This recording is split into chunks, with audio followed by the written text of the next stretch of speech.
All right. Hello and welcome to That's So Craven, your one-stop shop for all things Fulham. This is Dave and this is After Dark.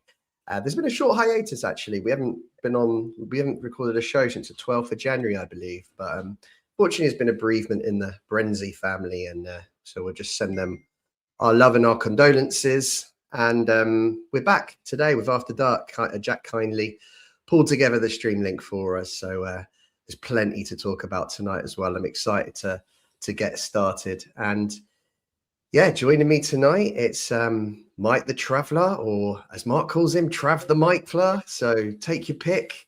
Mike, do you want to say hello to all the people watching and listening? Yeah, hello everyone. And we had a short Bundesliga-style Winterpause for a couple of weeks, but we're back. And I think it's probably good timing that we can completely skip out the Leeds game because that wasn't good. And we can cover the Brighton game, which was better. So, and obviously a lot of business to talk about as well. So looking forward to it. Absolutely, absolutely. And we have to welcome back for the first show of 2026. It's none other than the Wednesday night MVP. It's Fulham legend, Mary Southgate. How are you doing, Townsend? Hey, yeah, can't believe we're at the end of January and I'm only just coming back now. But yeah, it's been a busy start to term. And yeah, I mean, quite happy to be on to talk about a win, to be honest. Yeah. Although it wasn't obviously the most convincing win, but we'll get to that. Well, we still got 3 points and we'll absolutely take it. But yeah, lots to talk about. Glad to be back. And yeah, come on, you whites. To be honest, Mary, we thought that you'd refuse to be a participant because you were trying to negotiate a better contract. So, that's what the rumours were saying anyway. Harry Wilson style. Yeah. Hopefully you can put that well, to bed. you never know. Well, yeah, as you say, we've got loads to talk about tonight. We have to start with transfer news because, that's been it's been a hot topic today. There's been loads going on. And then we'll get into the smash and grab at Brighton and then on to Man United on Sunday. So first of all, just welcome to everyone joining us live. I can see all the usual greats in the chat today. We've got Claire's logged in, Steve Reynolds, blimey, it's gonna fill up quickly, I think. And thanks to everyone as well. If you're just listening along on the pod, welcome and enjoy. So okay, let's get started. Transfer news. There's been a few. What do they call it Fabrizio Romano? It's like a bomber, isn't it? Is that what they call it? Yeah, there's been a few bombers today. It started early, kind of early afternoon, I think, with Adama Traore. I think we all knew he was leaving. West Ham had been talked about for a while now. Nuno wants him. He's the answer. He's the silver bullet to get them out of trouble. So that's going to be interesting. But Townsend, I think it's an interesting one with Adama because if he'd have left maybe in the summer, I think people would have a higher kind of, would be maybe a little bit more, gutted about it. But this season, what's been up with him, man? He's just been terrible. Is he just switched off? Yeah, he's not really had the same impact, has he, this year? And I think it's probably he's just not in the pecking order of getting game time and having as much of an influence or an impact as other players. And obviously with Chukwueze coming in recently and Kevin and Wilson booming, as we know, I suppose he's not really been a figure that we've needed as much, I suppose. Whereas last season it was like, yeah, let's get Traore on, let's get him bombing down that wing, and let's get the pace and the strength and see what chaos he can cause. But I think, yeah, we've not really had to use him like that this year. So it's just been a thing that he will eventually fade out. And I think, unfortunately, that's what's happened this season. But he has had, I think it's worth highlighting, he has had a good impact at times throughout the season. He's had a few goals. Was it about 4 goals, I think, and a fair few assists as well. So he has added value. I think this is the right time that for him and the club that he goes. Yeah, completely agree with what Claire said. No game time, no confidence. It's a huge impact for any player if you're not playing regularly. And I think linking that to Rob, I know it's going off topic now, but linking it to Robinson, he's not had a lot of game time, and I think seeing that in his performance a bit. But yeah, I think it's the right time for Traore, as we all know, to be going. And all the best to him. I think West Ham is a club that he can hopefully thrive at again and probably have a good impact at. No, it's a fresh lease of life for him for sure. Mike, he was out of contract in the summer, and we picked up a couple of million reportedly for him. I guess it's this season he hasn't had the impact. I don't know if that's a mixture of, we made a couple of signings, in his position at the end of the last window that might have annoyed him. He probably wants his last big contract as well, and maybe we weren't going to offer that. Something's changed, because if you think about last season, 7 assists, it's not to be sneered at. That was a pretty good return, and he could have had more. I remember a few chances that, sitters that we missed off of crosses from Adama. So I guess it's just a shame that it kind of ended in a bit of a sour note, in that his performances haven't been up to scratch. But I thought last season he contributed in a positive way. Yeah, the first couple of seasons he did okay for us. Like, he had some good moments. I particularly remember an assist up at Old Trafford for Iwobi in the last minute, which was a brilliant run when up against tired legs, and that's kind of what we wanted more from him. I think was that he could use those sort of physical attributes that he's got to really hurt teams.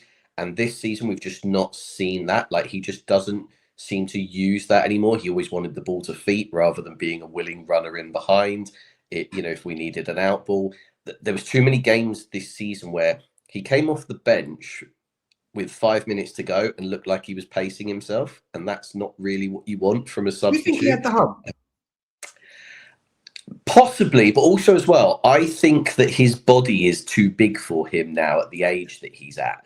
Okay, I've never had the muscle mass that he's had, so I don't know. But it's the kind of thing where as you get older, you kind of, if you're a pace player, carrying the amount of muscle that he does, that's only going to slow him down as he gets older. So I think that there was a combination of physical things, but also, an attitude thing, in terms of he was probably a bit put out by the fact that he was starting for us last season, and then Wilson kind of took his place and then hasn't really been able to regain that. We've made a couple of signings in wide positions. Any player that, if you bring new players in your position, any player is going to respond one of two ways. They're either going to get the hump, or they're going to rise to the challenge and try and battle for that. We've seen Wilson has gone the other way, as in, it's mine, it's my place, I'm taking it, you've got to take it off me. Whereas Traore's kind of just, I don't know, just kind of giving it up a bit too easily. And I think he's a bit of a chalk and cheese kind of player, in terms of he's sort of, he's very different to what we have, but he's also doesn't necessarily apply those attributes, the positive ones, often enough. And that's what frustrates a lot of the fans. Yeah, definitely. Well, look, we can. Yeah, Adama's moved on now. He's gone to West Ham. Wish him the best, and we've moved quickly. We've moved quickly to replace him. Townsend, I can't say I've seen lots and lots of Oscar Bob, but I've heard a lot of the hype, and I think this is a player that Man City actually rate quite highly. Is this a big coup for Fulham to pick him up for under £30 million? And are you excited about this one? Because it feels like we might have played a blinder here and brought him in at a pretty good fee. Yeah, I feel like we have. I feel that, like you said, Man City definitely rated him because they were playing him. I think at the start of the season they were playing him, and he's still a young player. He's 22, I think. So he's going to be a breath of fresh air in his energy. I feel like he might be a bit like a Kevin excitement, where he's going to bring a lot of energy. He's going to bring some experience that he's had at Man City, but equally he's still young. So we need to make sure we don't over expect from him, like I think we have with Kevin at times. But yeah, I think it's a great sign-in, and someone that's played under Pep and has had great experience already and great exposure to a brilliant manager and coaching staff. So yeah, hopefully he just strengthens it. And if we think about long term, if we want to be successful in the top half and be successful if we were to get in Europa, for example, we need a bit more depth, and we're slowly starting to get there. We've got Chukwueze, we've got Kevin, we've got Cesc coming back in, got Wilson. We don't know what's happening there, but if we've got Wilson, we've started to get a little bit more. And if we're adding him into the mix now, we're starting to see a bit more depth in our team. And I feel that he's going to be a good addition. And I think he's can play like midfield / winger. So yeah, I think we've got a bit of flexibility, a bit like we've got with Iwobi. But yeah, I mean, to get someone from Man City that was playing for City, and I think it's just dropped down the pecking order a little bit, is a massive win. I think it's really positive. Mike, are you excited about this one? You'd have seen a lot of him. I know you watch a lot of the games, so man, every Super Sunday. So I wondered what your thoughts were. And are you excited about this? Do you think it's an ambitious purchase for Fulham? Do you think it moves the needle? What's the verdict from the traveller? So I am excited about him because I remember the first time I saw him was when he came on against us when we got battered at City 5-1 a couple of years back. And it was one of those ones where it wasn't our day. We just weren't having a good time with it. And I thought, okay, good. They've taken their foot off the gas. They've brought a couple of youngsters on. And then this kid just ran rings around us. And he looked really lively and dangerous. He's very tricky, very dynamic. Wants to run at his full back and take people on. And since then, we've only seen sort of fleeting glimpses of him because he had a really bad injury, I think, for pretty much all of last season. And the year before he'd had he'd been in and out. So I think the key thing will be about him getting fit. We have a good record of kind of, restoring players to sort of, peak physical condition. Perhaps it's because we're only playing once a week quite often that it allows those players to kind of recuperate and recover properly. So I think if we can get him fit and sharp, he could be a real game changer for us because it's the right sort of profile of player in terms of he's young, but he's got experience in this league at this level. So there shouldn't be too much need for a period of adaptation, unlike, say, Kevin, for example, who's not played quite at this standard before. So I'm really excited about it. I think it's a good move for him as well because he wants to get in that Norway squad for the World Cup. I expect he will, providing that he's not injured. But going into what would be the biggest tournament of his life by playing regular football would be a real boost for him. So it kind of serves all parties, really, in that Man City have, obviously retained their sort of interest in him by slapping that, first refusal. Or I think it's that they can match any fee that is, offered to us for him, which seems to be, a privilege of the bigger clubs that they can do that nowadays. But it shows that, as Mary said, they obviously rate him. They just don't have room for him because they've got such an abundance of quality. And signing Semenyo kind of, put the nail in the coffin for his long-term prospects there, I think. So really good that we've moved quickly to get this done. Yeah, definitely. As you said, there's a 20% sell-on fee for City. Yep. They've also got matching rights. But then again, if they need to use those matching rights, he must have done really well at Fulham. So, that's the positive with this. And the only other thing, I suppose, we little bit of caution on it is he is reportedly injured. There's kind of rumours that, it's not as bad as feared and he's just kind of sitting out because he knew he was leaving. And that may well be the case. I guess we'll find out. But the rumours are he's doing his medical tomorrow. Townsend, it's going to give Silva some really great options now, right? Particularly till the end of this season. So I can't foresee, unless we get a silly offer for Harry Wilson, that he'll leave in January. I'm not ruling out he leaves at the end of the season. I think that's very much up in the air, but I think, I'm pretty confident that the club will hang on to him until then and do their best to try and keep him with a new contract. But we've got, your kind of more experienced pros that have been around, which is Chukwueze and Wilson, both who are performing fantastically well at the moment. And then you've got two kind of young players, a bit more raw in Kevin and Bob, but both very explosive. I mean, I think they cause chaos off the bench against tired legs. Is that kind of how you see this working? And is that, exciting to hear. 100%. And I think that's the bit that's probably going to be most of an impact from them is off the bench at the moment. I think they're not quite. We've seen Kevin start a few times and he's getting a bit more into it. But like I think you've said before, it takes so long for them to get used to the Premier League, up to like a season, I think, to get really into the Prem. But yeah, I think coming off the bench, they'll bring a lot of energy. I think they'll have a bit of freedom as well, hopefully, to play a bit of their style, which I think is really important and can really impact the other team. If we're bringing them on in the 65th, 70th minute, providing Silva doesn't do it too late, then yeah, they can really drive, bring some chaos, bring some speed, hopefully create some chances. And we know that we're quite big on creating goals this season from substitutes. I think we're in the top.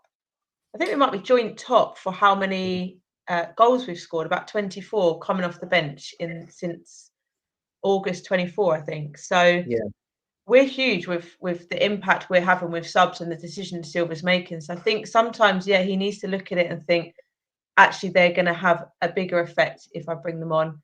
But it's so exciting. We've got experience starting. We've got Seth as well to add into the mix. And then we've got them two to come on. But yeah, I think it's just finding the right balance of making sure they've got experience on the pitch, but not disrupting things and playing them too early, too soon, etc. I will be interested to see how Bob fares up with how Kevin came in terms of, like Michael said, he's already got Premier League experience. So will we see a slightly more clever player within him, maybe with his decision makings? I don't know. It's interesting. I'm excited to see it, but I wouldn't be starting them as such yet. Well, this is it. We don't have to rush them in, which is great. We can just, but it just gives the manager options, and it gives us a big boost ahead of like a push towards the end of the season, I think. So, Mike, I wanted to ask you just quickly on this. We've seen, this. We've moved on Adama, who's reportedly on a fair wage. I think it was 75 grand a week he's being paid.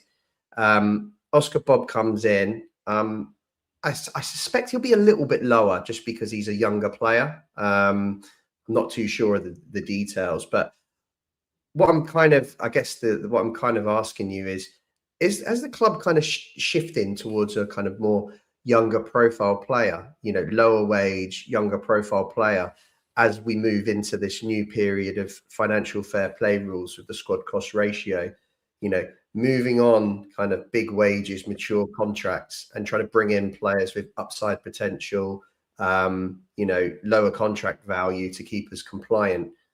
We've seen it with Kevin as another one that's a bit, unusual for the club to go down that route. I mean, if you go back a few seasons ago, it was very much Premier League experience, 27 years old. That was the criteria. It feels like we've really shifted.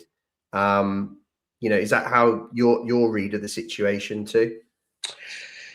Yeah, to a degree. So I think there's the element of, obviously, when we first got promoted, the key thing was to stay in the league and establish. And I think that was having seen what our transfer strategy in the yo-yo years, which was all over the shop. It was a clear sort of, we need to make sure that we get good established Premier League level players in. Now that we've kind of done that and we're in our fourth season in the league, we can do that a bit more, where we can kind of gamble a little bit more on younger players. The thing you say about the salaries as well, maybe some of the players that we're now bringing in are maybe on more incentivized contracts, so their basic salary isn't quite as high, but they've maybe got goal bonuses or assist bonuses, depending, or defensive players probably like clean sheet bonuses or whatever their position is. But rather than having to pay out large sums regardless of performance, which we've seen with some of the older players, because they're not going to take that move without those guarantees. I think that we are sort of looking to build a more longer term squad where those players are going to be either with us for the duration, or we're going to flip them for profit in a few years' time if they kind of go on the trajectory that we're expecting them to. Like, players like Kevin and Bob are perfect examples where if they do what we're hoping they do, bigger clubs will come calling and be willing to pay big money. And that's something that, you know, is a bit of a criticism of the way that we operate as from the business side of things, is maybe we don't sell as smartly as some of our you know, direct competitors do. As much as, you know, someone like Crystal Palace have had, you know, the crux of their squad kind of ripped away from them, they got really good money for the likes of Eze and Elise, and we've never quite been able to do that. The players that we've sold are all sort of you know, pushing towards their 30s rather than being at those kind of coming into those peak years. So maybe that's the strategy for the club. Oh, yeah, I hope so. I hope so. Right, well, we'll move on to other rumours, but before we do, I just I don't mean to kick the Hammers while they're down, but given they're so massive, I mean, how humbling must it be for a West Ham fan today to see them pick up a Adama for 2 million off us, and while we go out and replace him with Oscar Bob for 30. Yeah, little dig at the Hammers there, but I couldn't resist. Anyway, there are other players that we're linked with in the window. I think, you know, we've all been hoping for a centre mid for about 4 transfer windows now. Those links have gone a little bit quiet. There's still a few names knocking about. There was reports that we bid for that Arthur Atta at Udinese. Played and scored the other night, and quite interesting. Another one was Gabriel Sara, who's interesting profile. One thing would fit quite nicely in the team. He's playing for Galatasaray as we speak right now in the Champions League, so that one can't be too hot. But one that has been quite hot for a while is Ricardo Pepi. And there's been a lot of kind of reports that we've been bidding for him. Not quite met the value, but not far off. Bringing in a striker, another striker. We've got Muniz coming back soon. We obviously Rao's playing. We've got JKA, who we know is maybe not ready, not to quote Marco Silva, but that, you know, that's what he said.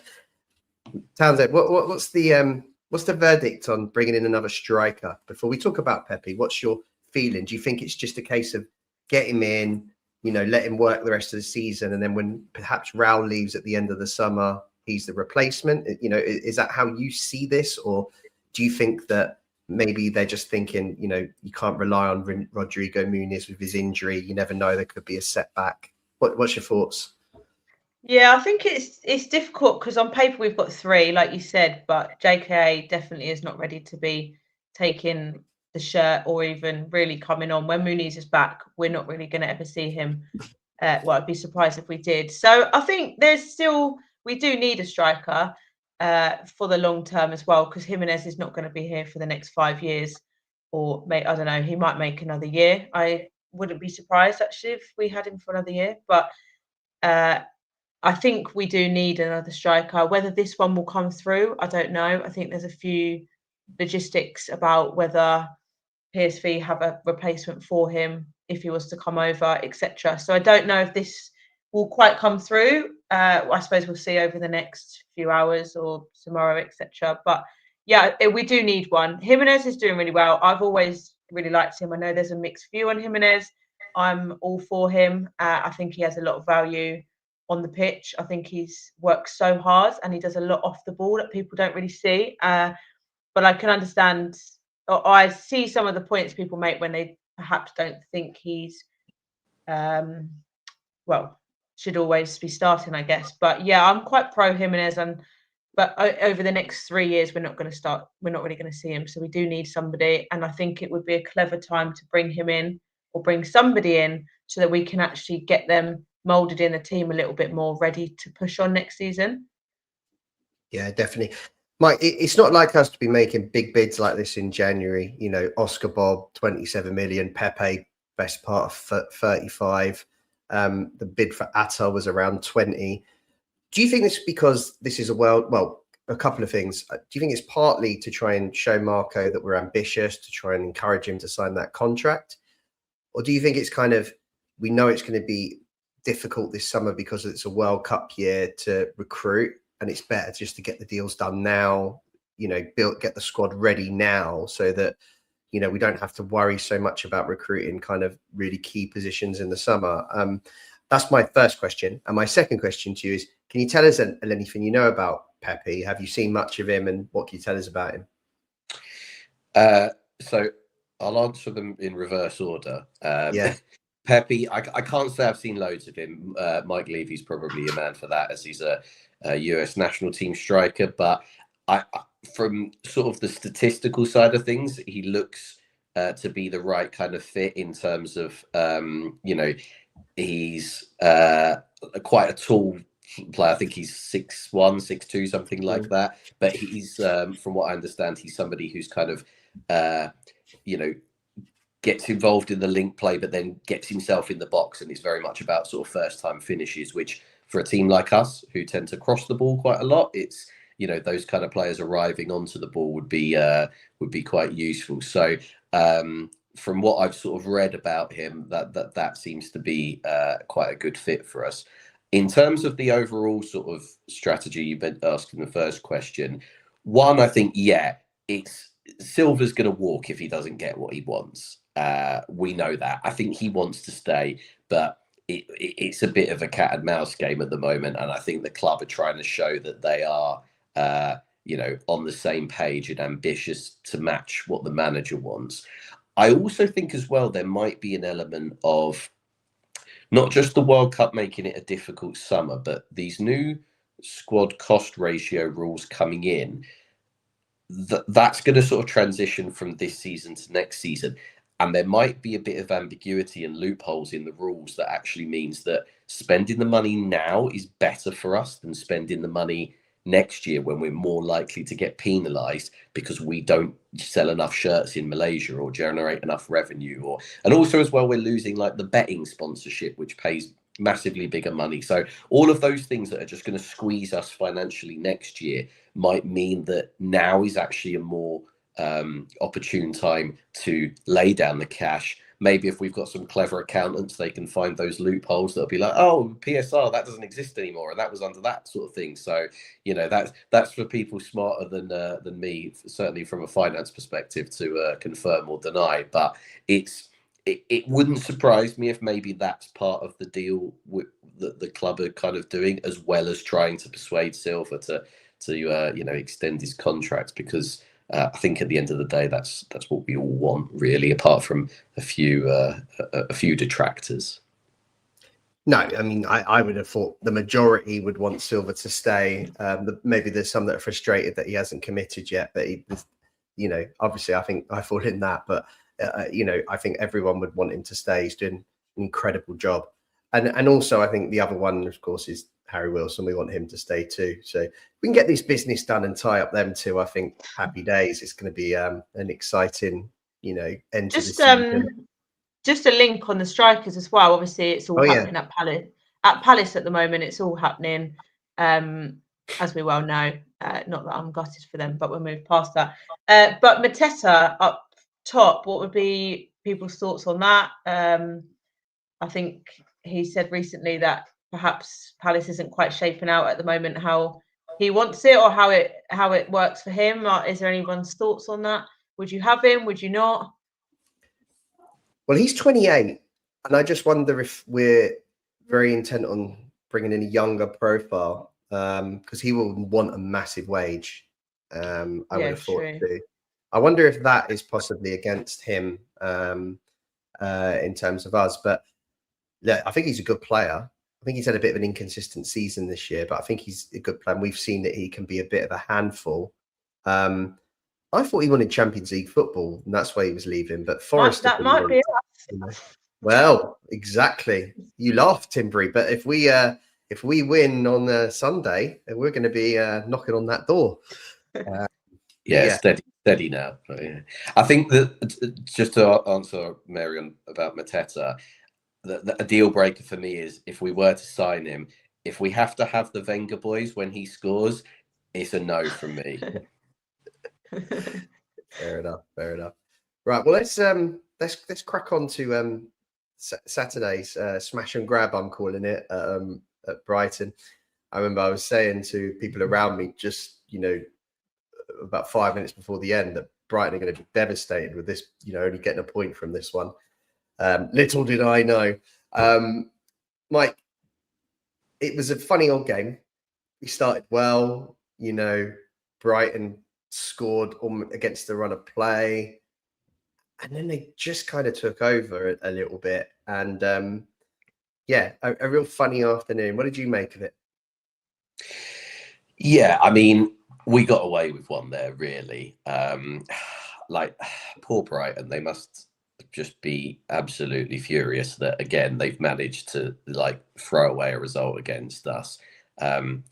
I think seem to remember last year when we played them at the Cottage, they absolutely dominated us, and we somehow managed to win that game. It was kind of the same again. Like, although statistically, I think things seemed a bit more even. Watching that game, it just sort of felt like this is a really good performance from Brighton, and it's a not very good performance from us. The goal that changed it, obviously, for us, the equaliser, great pass from Anderson. And it was just nice to see us do something a bit different, because we really struggle against those high press teams when we can't quite play out properly. And that they'd sort of do that man for man marking system that just kind of means that you've got to be really sharp in how you're receiving and laying the ball off quite quickly and playing at a tempo that we just weren't quite at the races enough to do that effectively on Saturday. So to just change things and have a very clever run from Chukwueze, that sort of out to in run on the blind side of the fullback as he's trying to watch the ball land over his head. I think he gets like a slight nick on it, but that just helps it because it takes it into Chukwueze's path, and it's a really nice calm finish for him. That kind of just almost felt like a bit of a get out of jail moment for us. It's like, oh great, we've equalised. We probably haven't deserved that. Then we get another get out of jail moment when that bullshit offside gets given for Danny Welbeck. Because let's face it, his shoulder is not really gaining an unfair advantage in that moment. Like, that was one of those ones that, okay, it's gone in our favour this time, but really, I don't like those ones. That's level in old-fashioned football parlance, and it's the kind of thing where we've gotten out of jail again. And then we've gotten out of jail again with a free kick very late on that the keeper should probably save. But Harry Wilson is in, I'm sort of calling it his Clint Dempsey moment, where he's on the kind of form that Clint Dempsey was on in his last season for us, where everything he did, everything he hit, whether it was left foot, right foot, header, free kick, whatever, just went in. And it was just, it's destined to go in before it's even left his foot kind of thing. So yeah, massive sort of get out of jail, multiple times for us, but we'll take it, because not that the mainstream media would let you know, but we are 7th in the table and we are very close. It seems to be that whenever all the other sort of middling clubs are on a good run, that gets picked up. But when it's Fulham, we'll gloss over that because Man United are back. So we can't mention little old Fulham. No. Well, I'm going to pass to Townsend in a second to get her verdict. I know you're at the game, Mary, but I'm going to pull you up on that offside, because what I would say is I don't mind it when, before they put the lines on and before they show it, the player looks offside. I thought Welbeck looked offside. He looked like he was ahead. And actually, I know when they show you the highlights and it shows that it's his arm that's kind of off. I think you look a bit further down, it looks like his foot might be off as well. It's just they've picked the first part of his body that's ahead, if that makes sense. But regardless, he looked to me to be just ahead, so I don't mind that as much. It's when like the Wirtz one that really drove me nuts. But yeah, I mean, it was a fortunate moment that the decision went our way for once, and helped us out. Yeah, I think my thing with that is just both of those that you mentioned, the Wirtz one and the Welbeck one. The on-field decision has been overturned, and for me, there's just not enough in either of them to overturn either of those decisions. So we were all in the stadium. We were all frustrated with how long it takes. Like, it's ruining the spectator experience, waiting for like some dickhead in a trailer park in Stockley Park or wherever it is to kind of draw some lines because he's forgotten how to use the technology properly, and it's just frustrating. And I know it got us out of jail on Saturday, but I'd really just rather when the ball hits the back of the net is when you know whether it's a goal or not. And if the linesman sticks his flag up straight away, then it just kills that sort of moment where we thought, oh, it's a goal, rather than Welbeck's run off and celebrated in front of the Brighton fans. And then, a couple of minutes later, it's like, oh, stop your fun. That goal's disallowed. And we've had it happen to us before. So no, fair comment. Not sticking up for Brighton here. I just think football in general needs to be, better catered for the actual spectators. Fair enough. No, fair point. Townsend, first half, as we've said, that was kind of the first half of two halves. Is that your view on it? We started well and then it just kind of changed. And also, I just wanted to get your view on like how you felt certain players performed in the game. Is anyone you were kind of impressed with? Anyone you thought might maybe struggled a bit? First half was definitely a half of two different halves, like completely different. We had a few chances at the start. We had that one where Wilson drove with the ball, played to Jimenez, and Jimenez had the shot. Could have probably played it back to Wilson, is what I felt at the time. But he had a shot. Fair enough. He's a striker. He's going to go for that. But that was a good moment. And then, other than that, I think did Wilson have one other shot that went over? And then after that, it did just completely changed. And it was like we didn't even know how to play football together. I didn't really know what I was watching. I don't want to talk here and completely slate us, but I don't really know what I was watching for 20 minutes where we couldn't string a pass together, and then we're trying to play out from the back under immense pressure. Huge pressure, and it's exactly what Anderson did with that goal. Play over top. If the pressure's so high, play over top for a moment. And look what happened. We went and got a goal. I'm not asking us or saying, please, can we play long ball football? But just a bit more like we had the Leno moment where I don't know what happened when he tried to stop the corner. Don't mind him trying to stop a corner, but then what on earth happened after that? So, it's a shame because we started so well. Well, not so well. We started we dominated the first 20 minutes or so, and then it went to pot a little bit. And I'll say on their goal, I actually felt that Leno should have saved it, but I felt that Wilson's defending was a bit lacking in effort. I watched it back and I thought he didn't really ever press with urgency. I didn't feel that he was pressing with any urgency. And I just felt that, yes, Leno could have saved it, but actually that in the build-up, sometimes it's quite important to look at the build-up. And he didn't really press, in my opinion, with any urgency there. So I found that was quite disappointing. In terms of players that I felt stood out, I asked myself that at half time and thought, who can I give player of this half to? And I think Anderson was probably the only one I felt that was, I could only really see him on the pitch. Everyone else was not.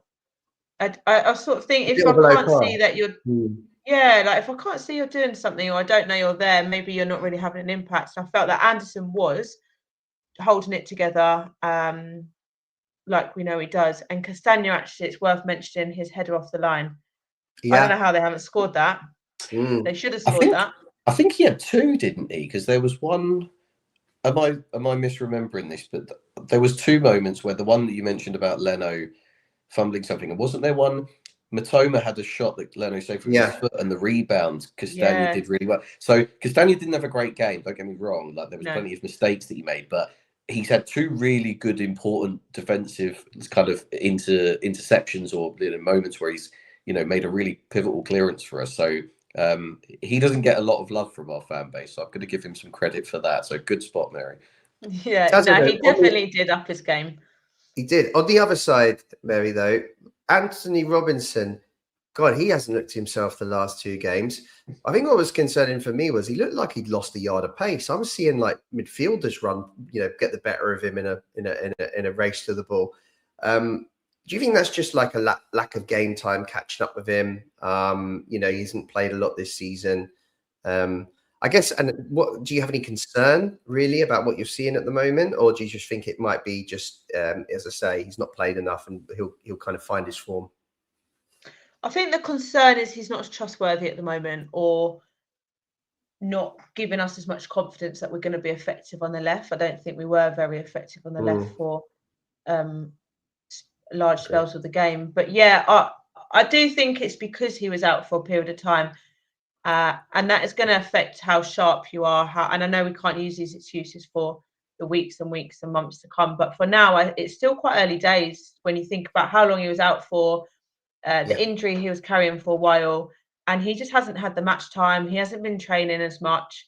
Obviously, he's back now training. And I do appreciate it's their job. They're doing everything. He's doing all the S&C, all the training. But he's still getting back into it. And it's a difficult balance because he's not playing where he should be in terms of his ability, how influential he normally is, and he was our player of the season, really, in my view. Last year he was phenomenal in everything, and we were absolutely smashing that left-hand side, and he's nowhere near. I agree, his speed is not there. I think he will start to up his game, and the difficulty is he's going to get in his own head as well, because he'll know he's making mistakes. Some of his passes are going goodness knows where, but it's a shame because he is such a good player. He just hasn't had the game time to get back up to speed.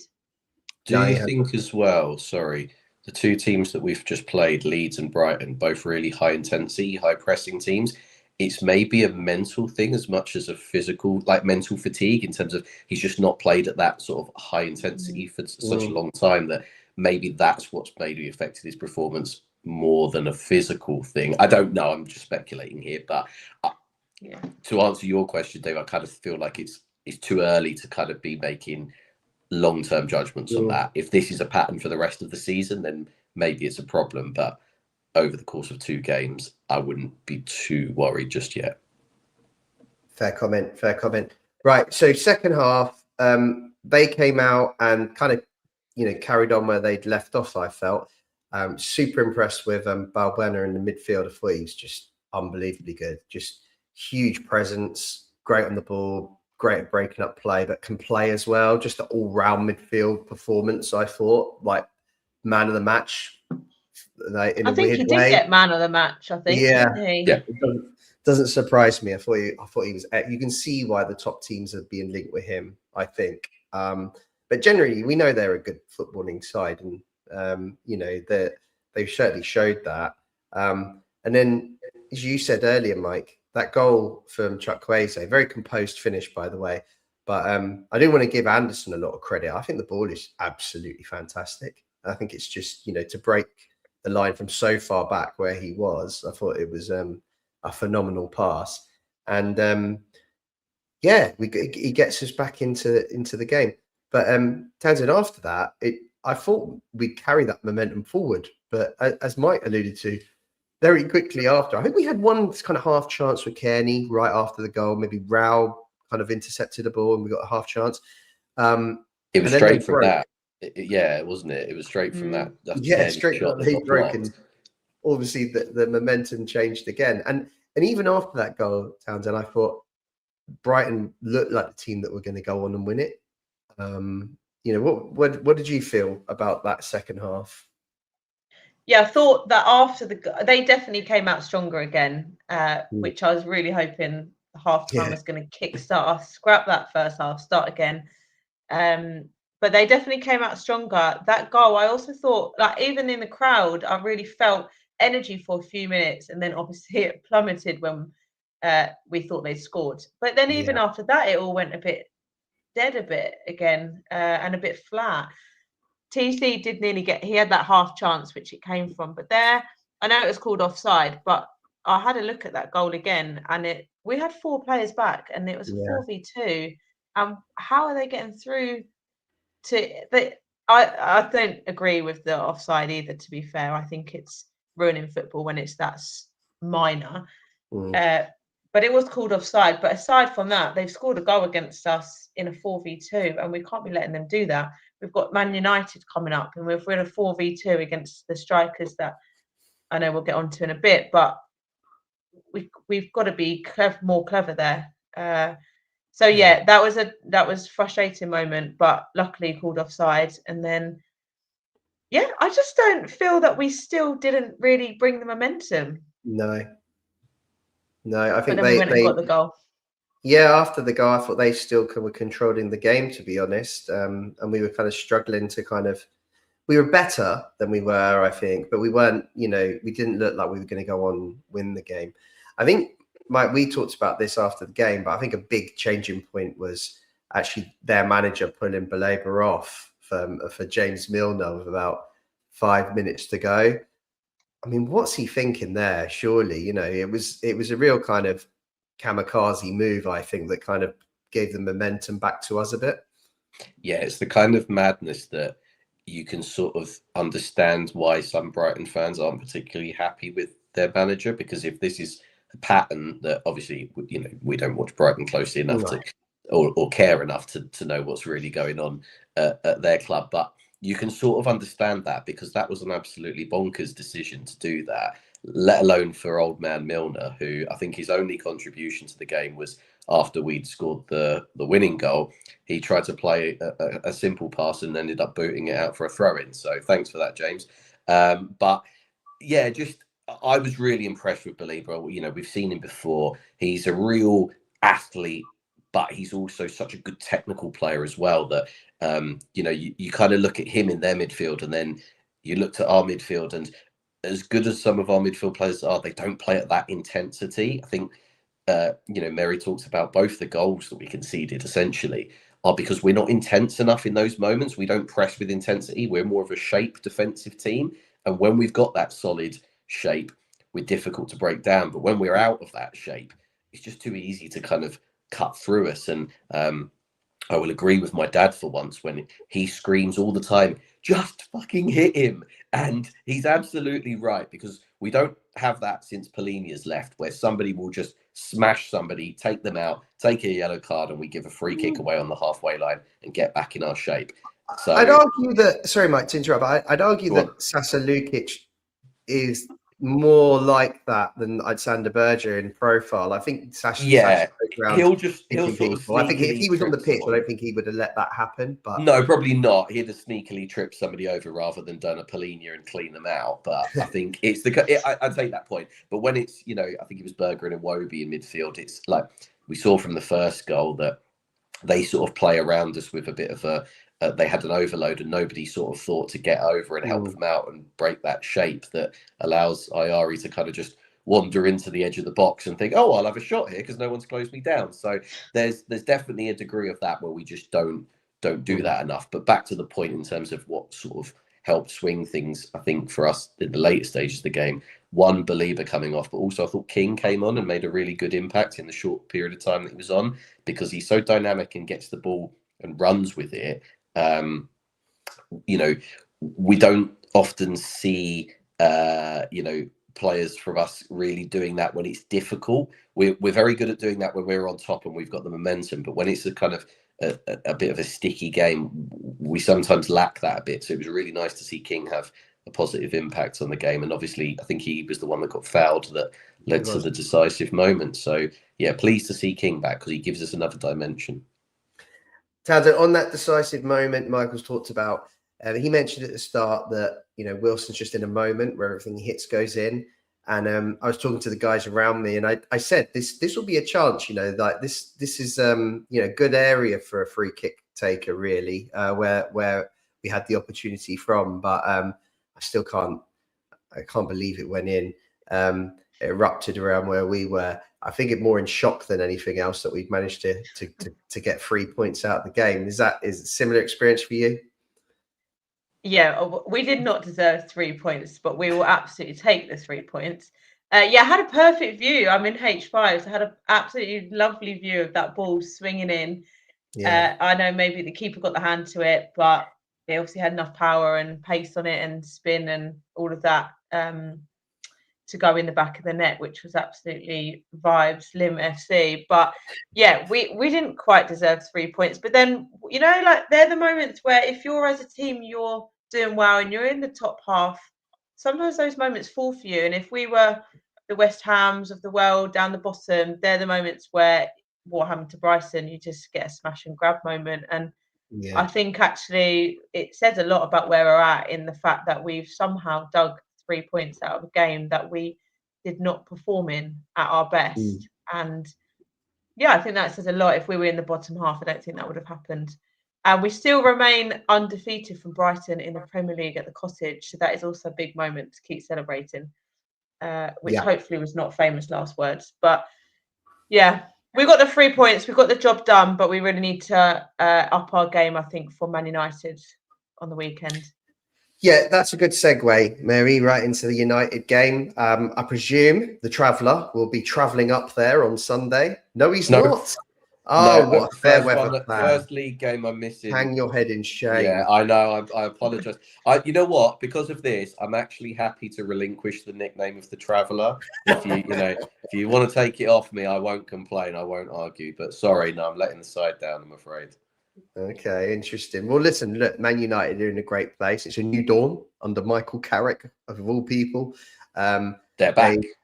They're back. They're back again. Last two games they have been pretty impressive, albeit they've played two good sides and they've been able to kind of play a more counter-attacking style football, I think. They haven't come up against kind of a team like us where they'd be expected to win, I think, particularly at home. So it will be interesting. I see Patrick Dorgu's out. I think that's really good. I remember, Townsend, you were talking about him earlier in the season when we played them at home. What a player he is. I think he's brilliant. So really happy he's and his goal. Did you see his goal against Arsenal? What was he doing there? So very glad that he's out. I obviously don't want anyone to be injured, but quite pleased to see he's not going to be playing, hopefully.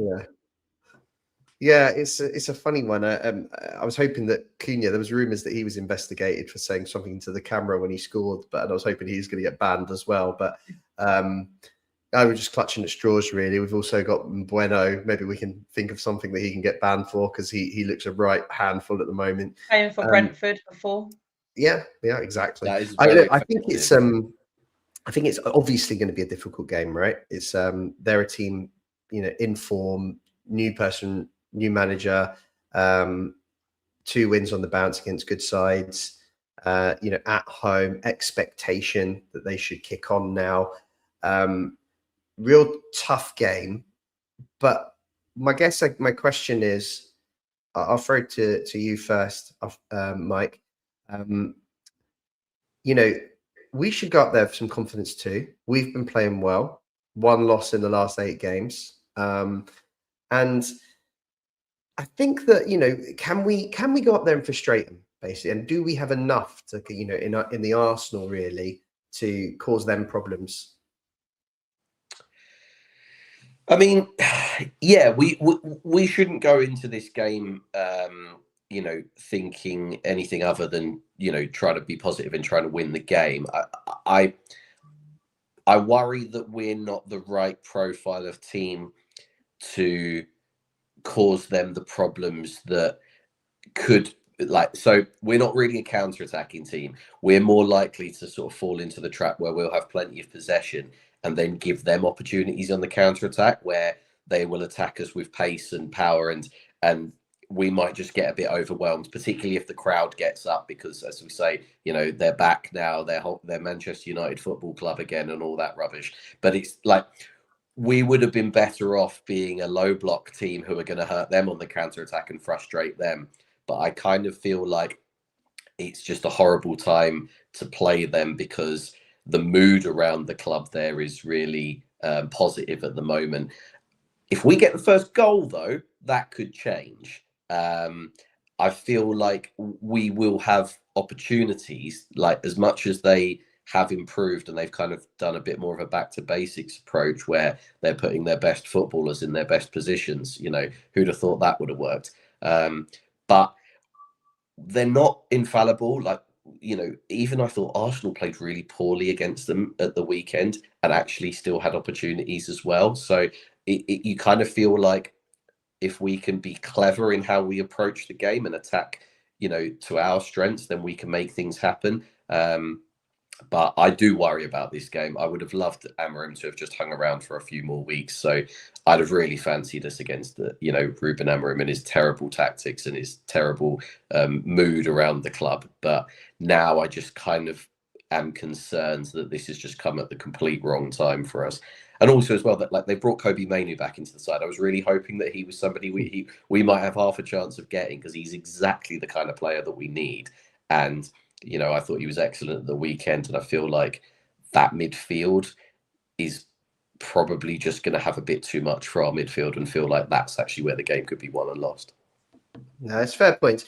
Townsend, I guess 2 questions for you really would be, we won't. I think we're going to be quite happy for them to have the ball, which is kind of the reverse from the last 2 games from Man United, where they've been kind of they've done well when they've had the ball, but they were quite happy to counter attack. Now they're going to be forced to try and break us down. And I wondered, do you think you could see Marco move back to a back 5 for this one, like he's done against the big sides, traditional top 6 throughout the season? And if so, how do you see that working? Who do you think plays the back 3 in what kind of, in each position? You'd think it'd be an opportunity for Bassey to come back in, but there is complexities to that because we've got Cuenca, who's also a lefty. You've got Anderson, who's probably more comfortable in the middle of that back 3, but with 2 lefties, does he move to the right? And is that a good idea? Right? I just wondered, do you think that, first of all, that's an option? And if so, how you would make that work? I do think we will probably see a back 5. I think it's sensible to at least start like that, perhaps change it as the game goes on in the second half, depending on the score, depending on the situation, etc. But I can see that. I think it's a great chance to bring Bassey back in. He is someone that we know is so strong with our team. And yes, Cuenca's playing well, so he has deserved to keep the shirt.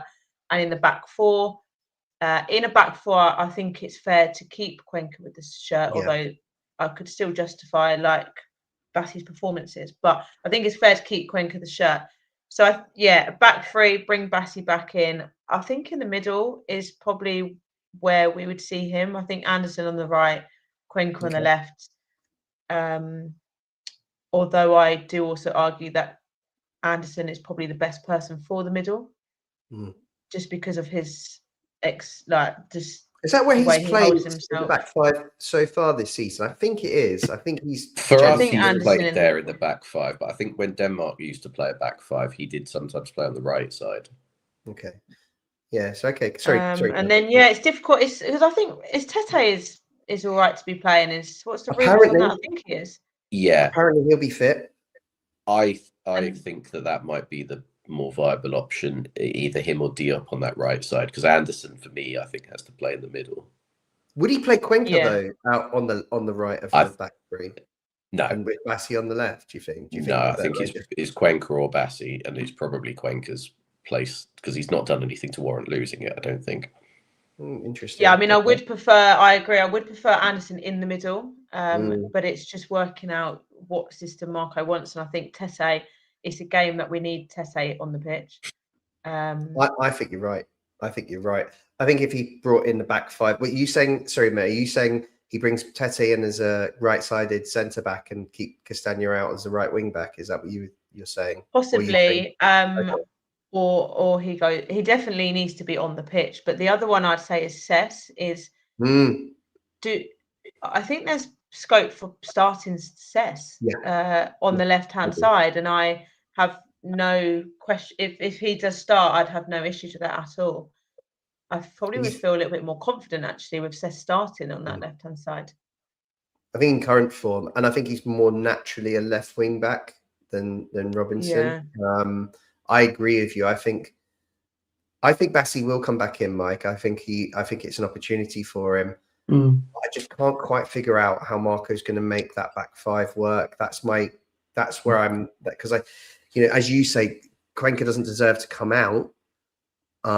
So does he play the centre of the back 3, move Anderson right? It feels like the balance is a bit off. I think I'd rather Tete on the right or Diop. And Anderson in the middle. It's a real dilemma for Mark. We knew there was going to be a dilemma when Bassey came back from AFCON, and there is always going to be a clamour to find a position for him in the team. I think as well, just on that point of the centre back in the 3, there will be points if you're playing the wing back system where the centre back of each side has to go out and defend as a full back because the wing back will get caught up the pitch.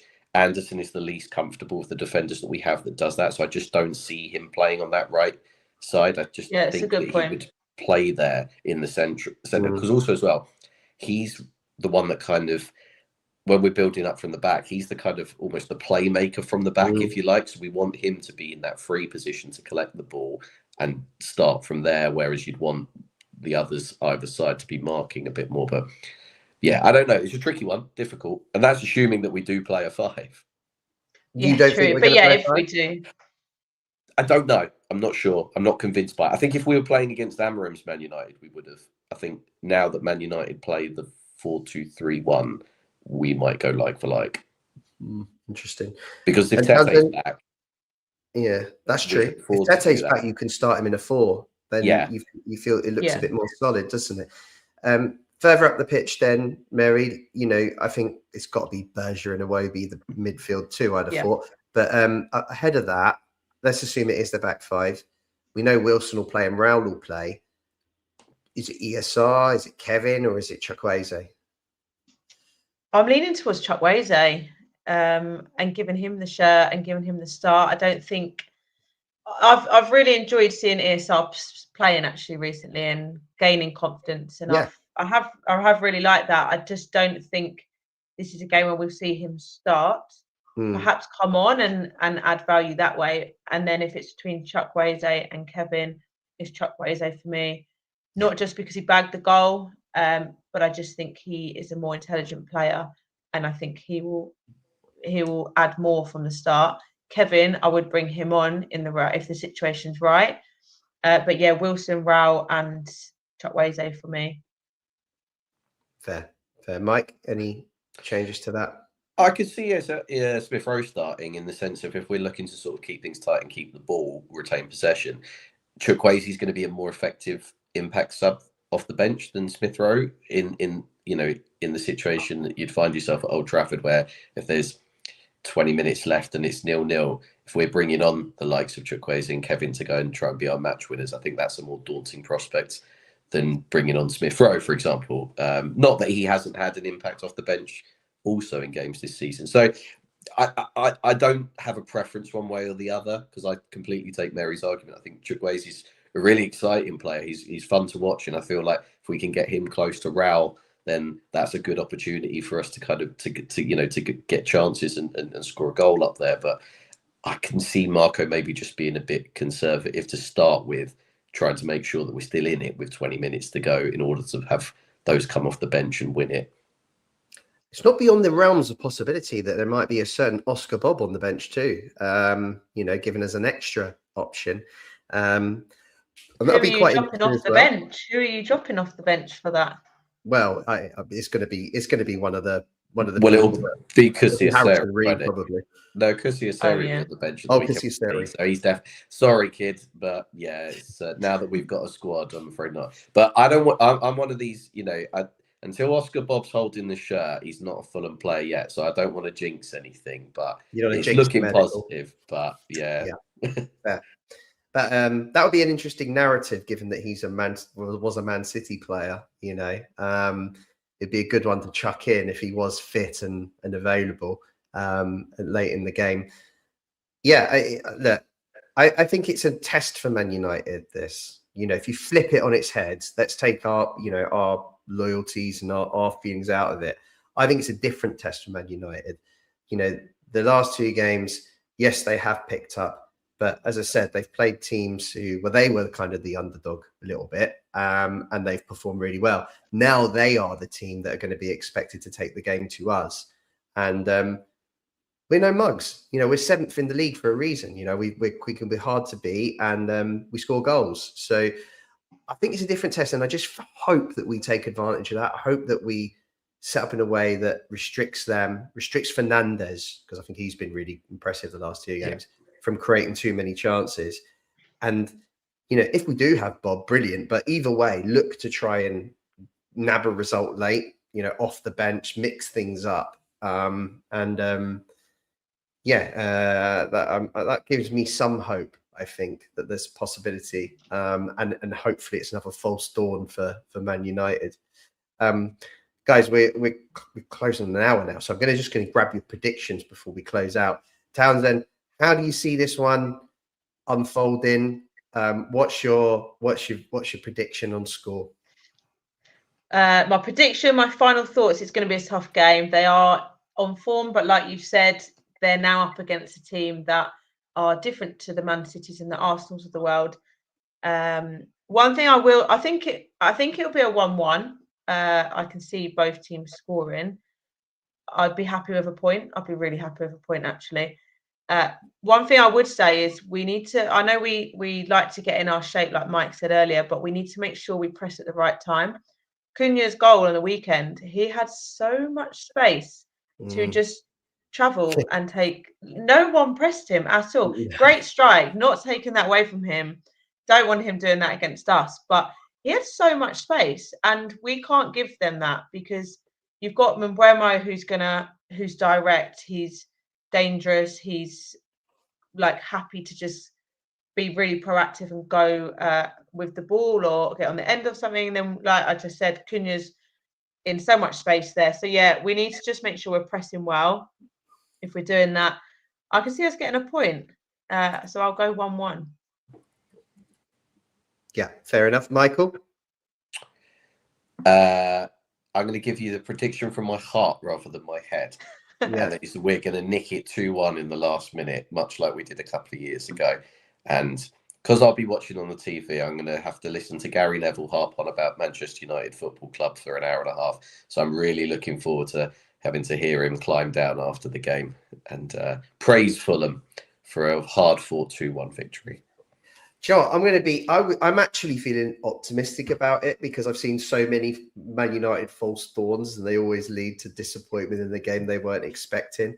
And I think that I think we might come up against it in the first half, you know, because if we do play 5 at the back, they'll be bringing the game to us and they might unlock us. They might get ahead. But particularly if Oscar Bob makes the bench, I could see us turning it around late and breaking some hearts in the theatre of dreams. The theatre of nightmares on Sunday afternoon as Fulham take all 3 points and move into the Champions League places. And on we go. We sign Pepe. We sign someone else in midfield. We sign up Marco and we just move forward towards Europe next season and away to Barcelona and PSG.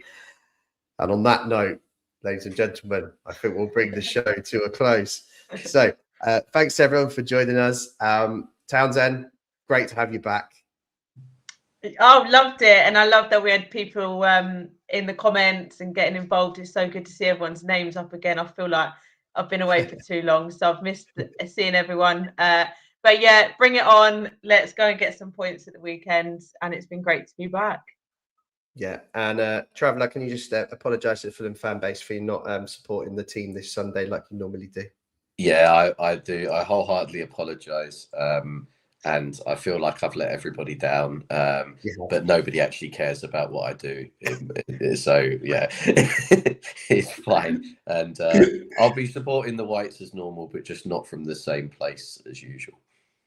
All right. Okay. Well, yeah, roll on Sunday, roll on deadline day. Let's get this business done. And yeah, Townsend, see us out with the classic. You Whites for the badge.